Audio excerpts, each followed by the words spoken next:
நிலையில் தற்போது தீர்ப்பு வழங்கப்பட்டிருக்கிறது. 41 பேர் உயிரிழந்த விவகாரம் தொடர்பாக சிபிஐ விசாரணைக்கு உச்சநீதிமன்றம் உத்தரவு பிறப்பித்திருக்கிறது.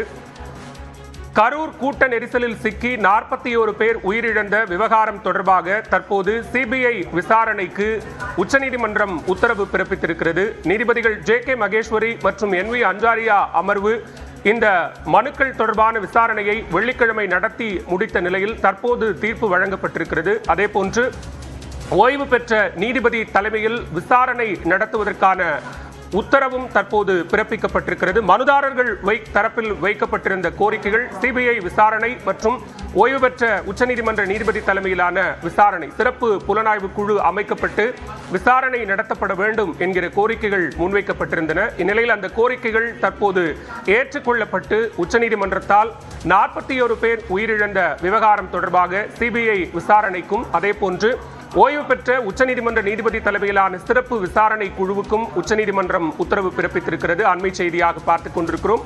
இந்த விவகாரத்தில் பல்வேறு திருப்பங்கள் ஏற்படும் என்று எதிர்பார்க்கப்பட்ட நிலையில் ஏற்கனவே இங்கு தமிழ்நாடு அரசால் அமைக்கப்பட்ட ஒருநபர் ஆணையம், நீதிபதி அருணா ஜெகதீசன் தலைமையிலான ஒருநபர் ஆணையம் மற்றும் சென்னை உயர்நீதிமன்றத்தால் அமைக்கப்பட்ட வடக்கு மண்டல ஐஜி அஸ்ராகர் தலைமையிலான சிறப்பு புலனாய்வு குழு தங்களது விசாரணையை நடத்தி வரும் இந்த சூழலில் தற்போது உச்சநீதிமன்றம் சிபிஐ விசாரணைக்கு உத்தரவு பிறப்பித்திருப்பது முக்கிய திருப்பமாக பார்க்கப்படுகிறது.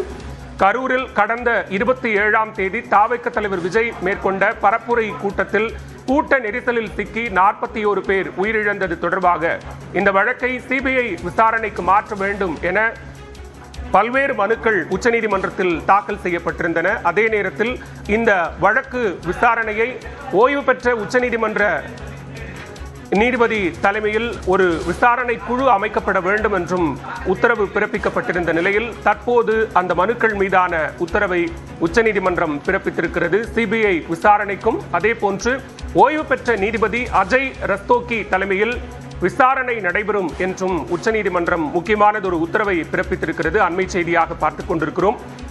சென்னை உயர்நீதிமன்றத்தால் அமைக்கப்பட்ட சிறப்பு புலனாய்வு குழு என்பது கிட்டத்தட்ட கைது செய்யப்பட்டு சிறையில் இருக்கக்கூடிய மாவட்ட செயலாளர், கரூர் மாவட்ட செயலாளர் மதியழகனை காவலில் எடுத்து விசாரணையை நடத்தி முடித்திருக்கிறது. சம்பவம் நடைபெற்ற அடுத்த சில நாட்களிலேயே இந்த உத்தரவு பிறப்பிக்கப்பட்ட நிலையில் அது தொடர்பான விசாரணைகள் நடைபெற்றுக் கொண்டிருக்கக்கூடிய இந்த சூழலில் தற்போது உச்சநீதிமன்றம் இந்த முக்கியமான உத்தரவை பிறப்பித்திருக்கிறது. சிபிஐ விசாரணை மற்றும் ஓய்வு பெற்ற உச்சநீதிமன்ற நீதிபதி அஜய் ரஸ்தோகி தலைமையிலான சிறப்பு விசாரணைக்கும் உச்சநீதிமன்றம் உத்தரவு பிறப்பித்திருக்கிறது. அதே நேரத்தில் இந்த வழக்கில் முக்கிய திருப்பமாக பார்க்கப்பட்ட ஒரு சிறுவன், உயிரிழந்த சிறுவனின் தந்தை என்பவர் மனு தாக்கல் செய்திருந்தார். அந்த சிறுவனின் தாயார் என்பவர் அந்த சிறுவனுக்கும் தந்தைக்கும் தொடர்பு இல்லை, அவர் சிறுவனாக இருந்தபோதே அந்த குழந்தையை விட்டு சென்று விட்டார், குழந்தையினுடைய இறுதிச் சடங்கில் கூட அவர் பங்கேற்கவில்லை என்று அவர் நியூஸ் 18 தமிழ்நாடு தொலைக்காட்சிக்கு பேட்டி அளித்திருந்தார். இந்நிலையில் அந்த தாய் ஷர்மிளாவும் தற்போது இந்த வழக்கு விசாரணை, இந்த தீர்ப்பு நீதிபதிகள் வாசிக்கப்படக்கூடிய இந்த அமர்வில் அவர் காணொலி வாயிலாக பங்கேற்றிருக்கிறார். அதே போன்று செல்வராஜ், அவர் பெயரை தவறாக பயன்படுத்தி சிபிஐ விசாரணை கோரி மனு தாக்கல் செய்ததாக சொல்லப்பட்ட செல்வராஜும் இந்த தீர்ப்பின் போது தற்போது காணொலி வாயிலாக அவர் ஆஜராகி இருக்கக்கூடிய நிலையில் தற்போது சிபிஐ விசாரணைக்கு உத்தரவு பிறப்பித்து உச்சநீதிமன்ற நீதிபதிகள் ஆணை பிறப்பித்திருக்கிறார்கள். அதே நேரத்தில் ஓய்வு பெற்ற உச்சநீதிமன்ற நீதிபதி அஜய் ரஸ்தோகி தலைமையில் சிறப்பு விசாரணைக்கான ஒரு உத்தரவையும் உச்சநீதிமன்றம் பிறப்பித்திருப்பது என்பது மிக முக்கியமானதாக பார்க்கப்படுகிறது. இந்த வழக்கில் சென்னை உயர்நீதிமன்ற மதுரை கிளை சிபிஐ விசாரணை கோரி மனு தாக்கல் செய்தபோது வழக்கு ஆரம்ப கட்டத்தில் விசாரணையில் இருக்கிறது, காவல்துறை விசாரணையை நடத்தி கொண்டிருக்கிறது. எனவே இப்போதைக்கு சிபிஐ விசாரணைக்கு உத்தரவிட வேண்டிய தேவை இல்லை என்று கூறிதான் அந்த மனுக்கள் என்பது தள்ளுபடி செய்யப்பட்டது. அதே நேரத்தில் சென்னை உயர்நீதிமன்றத்தில் அரசியல் கட்சிகள் நடத்தக்கூடிய கூட்டங்களுக்கான சிறப்பு வழிகாட்டு நெறிமுறைகள், உரிய எஸ்ஓபி மாதிரியான ஒன்றை உருவாக்குவதற்கான வழிகாட்டு நெறிமுறைகளை ஏற்படுத்த வேண்டும் என்கிற ஒரு உத்தரவின் அடிப்படையிலும் தான் சென்னை உயர்நீதிமன்றம் சிறப்பு புலனாய்வு குழுவை அமைத்திருந்தது.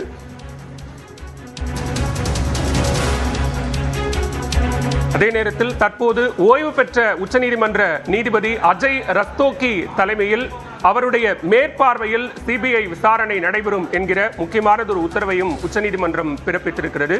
நேரடியாக சிபிஐ விசாரணை என்கிற உத்தரவை தாண்டி அதில் ஓய்வு பெற்ற உச்சநீதிமன்ற நீதிபதி அஜய் ரஸ்தோகியினுடைய மேற்பார்வையில் இந்த சிபிஐ விசாரணை நடைபெறும் என்கிற ஒரு உத்தரவை உச்சநீதிமன்ற நீதிபதிகள் பிறப்பித்திருக்கிறார்கள். அண்மை செய்தியாக நாம் பார்த்துக் கொண்டிருக்கிறோம். இந்த தீர்ப்பு முக்கியமாக எதிர்பார்க்கப்பட்ட ஒன்றாக இருக்கிறது. கரூர் சம்பவம் நடைபெற்று 15 நாட்கள் நிறைவடைந்திருக்கக்கூடிய நிலையில் சென்னை உயர்நீதிமன்ற மதுரை கிளை மற்றும் சென்னை உயர்நீதிமன்றம் தலைமை அமர்வு பிறப்பித்த அந்த உத்தரவுகளுக்கு எதிராக உச்சநீதிமன்றத்தில் தாக்கல் செய்யப்பட்ட மனுக்கள் மீதான விசாரணை என்பது வெள்ளிக்கிழமை நடைபெற்றது. அதில் தாவேக தரப்பு மற்றும் மனுதாரர்கள் தரப்பு வாத பிரதிவாதங்கள் முன்வைக்கப்பட்டது.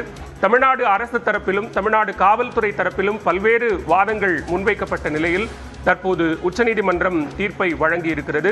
ஓய்வு பெற்ற உச்சநீதிமன்ற நீதிபதி அஜய் ரஸ்தோகி தலைமையில் சிறப்பு விசாரணை குழு என்பது, அதாவது அவருடைய மேற்பார்வையில் சிபிஐ விசாரணை என்பது நடைபெறும் என்கிற ஒரு முக்கியமான உத்தரவை தற்போது உச்சநீதிமன்றம் பிறப்பித்திருக்கிறது. அதே நேரத்தில் சென்னை உயர்நீதிமன்றம் ஒரு சிறப்பு புலனாய்வு குழுவை அமைத்து அந்த விசாரணை என்பது கடந்த சில நாட்களாக தீவிரமாக நடைபெற்றுக் கொண்டிருக்கிறது. சிறையில் இருக்கக்கூடிய கரூர் மாவட்ட செயலாளர் தாவேகவினுடைய மாவட்ட செயலாளர் மதியழகனை நீதிமன்றத்தினுடைய அனுமதியோடு காவலில் எடுத்து அவரை விசாரித்து முடித்திருக்கிறது சிறப்பு புலனாய்வு குழு. இன்னும் சில நாட்களில் அவர்கள் ஒரு அறிக்கையை தாக்கல் செய்வதற்கான வாய்ப்பு இருக்கக்கூடிய சூழலில் தற்போது உச்சநீதிமன்றம் ஓய்வு பெற்ற உச்சநீதிமன்ற நீதிபதி தலைமையில் மேற்பார்வையில் சிபிஐ விசாரணைக்கு உத்தரவிட்டிருப்பது என்பது முக்கியத்துவம் வாய்ந்ததாக பார்க்கப்படுகிறது. அதே நேரத்தில் தமிழ்நாடு அரசால் அமைக்கப்பட்ட ஒருநபர் ஆணையம், ஓய்வு பெற்ற நீதியரசர் அருணா ஜெகதீசன் தலைமையிலான அந்த ஒருநபர் ஆணையமும் கிட்டத்தட்ட விசாரணையை நிறைவு செய்யக்கூடிய நிலையில் இருக்கிறது. அவர்களும் அரசுக்கு அறிக்கை அளிக்கக்கூடிய சூழலில் இருக்கும் நிலையில் தற்போது உச்சநீதிமன்றம் பிறப்பித்திருக்கக்கூடிய உத்தரவு என்பது மிகவும் முக்கியத்துவம் வாய்ந்த ஒன்றாக பார்க்கப்படுகிறது. அதே நேரத்தில் இத்தொடர்பான விவரங்கள், அந்த ஓய்வு பெற்ற நீதிபதி தலைமையிலான அந்த விசாரணை குழுவில் யார் யார் இடம்பெறுவார்கள் என்கிற தகவலும் தற்போது வெளியாகி கொண்டிருக்கக்கூடிய நிலையில் இந்த வழக்கின் தீர்ப்பு நேரத்தில் காணொலி வாயிலாக ஆஜராகிய செல்வராஜ் அந்த மனுவை தான் தாக்கல் செய்யவில்லை, அவருடைய கையொப்பம் பெற்றிருந்த நிலையில் அந்த வழக்கை தான் தொடரவில்லை என்று நீதிபதிகளிடம் முறையீடு செய்திருக்கிறார். அதே போன்று உயிரிழந்த சிறுவனின் தாயார் ஷர்மிளாவும் தற்போது காணொலி வாயிலாக ஆஜராகி இருக்கிறார்.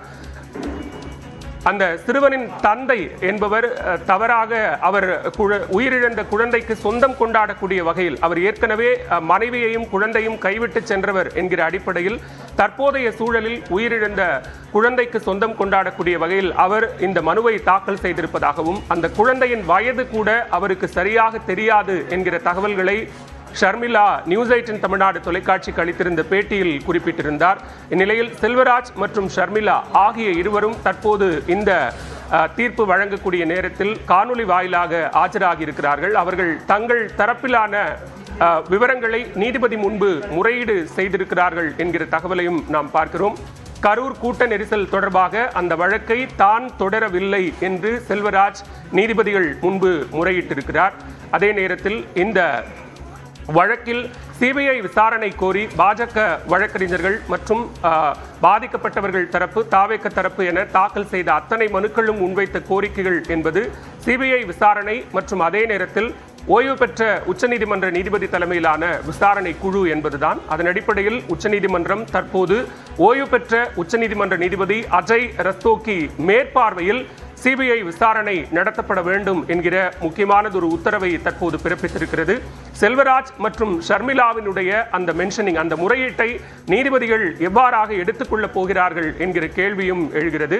இந்த உத்தரவு என்பது எதன் அடிப்படையில் பிறப்பிக்கப்பட்டிருக்கிறது? அதே நேரத்தில் சென்னை உயர்நீதிமன்ற நீதிபதி என் செந்தில்குமார் தன்னுடைய உத்தரவில் பல்வேறு பார்வைகளை முன்வைத்திருந்தார். தாவேக தலைவர் விஜய்க்கு தலைமை பண்பு இல்லை, அவர் அங்கு பாதிக்கப்பட்ட நபர்களை அவரும் இரண்டாம் கட்ட தலைவர்களும் கட்சியினுடைய நிர்வாகிகளும் தவிக்க விட்டுவிட்டு வந்துவிட்டார்கள் என்பது போன்ற பார்வைகளை முன்வைத்திருந்தார்.